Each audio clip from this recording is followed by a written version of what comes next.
আমার ভাইরা এখনো হাসপাতালে চিকিৎসারত অবস্থায় আছে।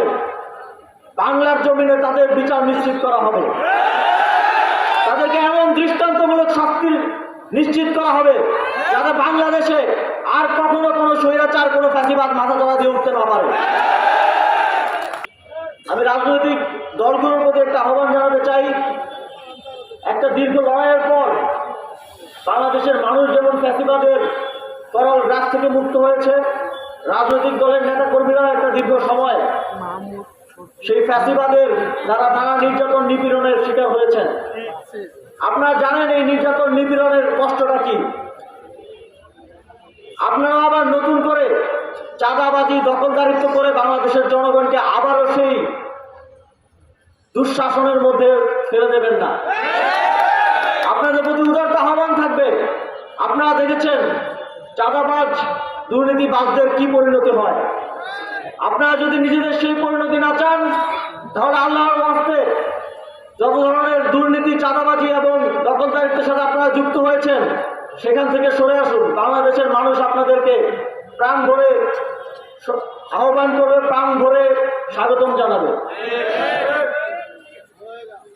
আপনারা জানেন যে শেখ হাসিনাকে বাংলাদেশে ফিরে আনার জন্য দিল্লিতে চিঠি পাঠানো হয়েছে। আমরা নিশ্চিত করতে চাই, যারা 24শে জুলাই গণঅভ্যুত্থানে আমার ভাইদেরকে শহীদ করেছে, আমার ভাইরা এখনো হাসপাতালে চিকিৎসারত অবস্থায় আছে, বাংলার জমিনে তাদের বিচার নিশ্চিত করা হবে, তাদেরকে এমন দৃষ্টান্তমূলক শাস্তি নিশ্চিত করা হবে যাতে বাংলাদেশে আর কখনো কোনো স্বৈরাচার, কোনো ফ্যাসিবাদ মাথা ধরা দিয়ে উঠতে না পারে। আপনাদের একটা দাবি ছিল এবং এটা আমি অনুধাবন করেছি। আপনারা জানেন এবার বিপিএল 3টা ভেন্যুতে আয়োজন করা হচ্ছে, ঢাকা, সিলেট এবং চট্টগ্রাম। আমি আপনাদেরকে নিশ্চিত করতে চাই, আমরা উত্তরবঙ্গে একটা আন্তর্জাতিক মানের স্টেডিয়াম করার উদ্যোগ গ্রহণ করব এবং আশা করি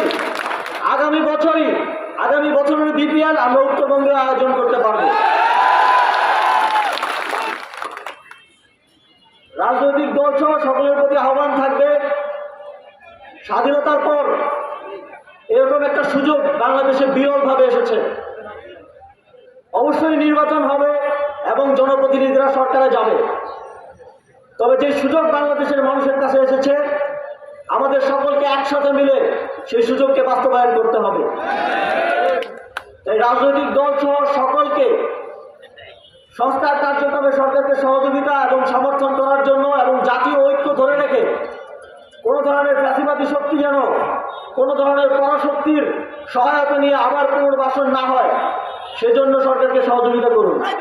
বাংলাদেশে ইতিবাচক পরিবর্তনের পরে আপনারা দেখেছেন এখানকার ফ্যাসিবাদীরা যে পরাশক্তিদের বন্ধু ছিল, তারা অনেক হুঙ্কার দিয়েছিল, কিন্তু যখন তারা দেখেছে বাংলাদেশ ঐক্যবদ্ধ, আমরা সবাই ঐক্যবদ্ধ হয়ে বাংলাদেশের স্বাধীনতা এবং সার্বভৌমত্বের জন্য লড়াই করার জন্য প্রস্তুত, তখন কিন্তু তাদের স্বর কিছুটা নমনীয় হয়ে এসেছে।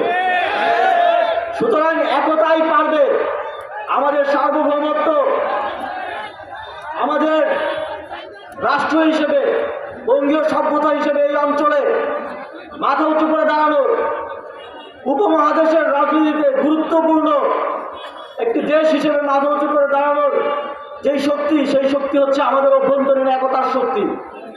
সুতরাং আমাদেরকে ঐক্যবদ্ধ থাকতে হবে। দেশের প্রশ্নে, সার্বভৌমত্বের প্রশ্নে ঐক্যবদ্ধ যদি আমরা থাকতে পারি, তাহলে কোনো পরাশক্তি আমাদেরকে কোনো প্রকার হুঙ্কার দিয়ে কিংবা ভয় দেখিয়ে নত করতে পারবে না।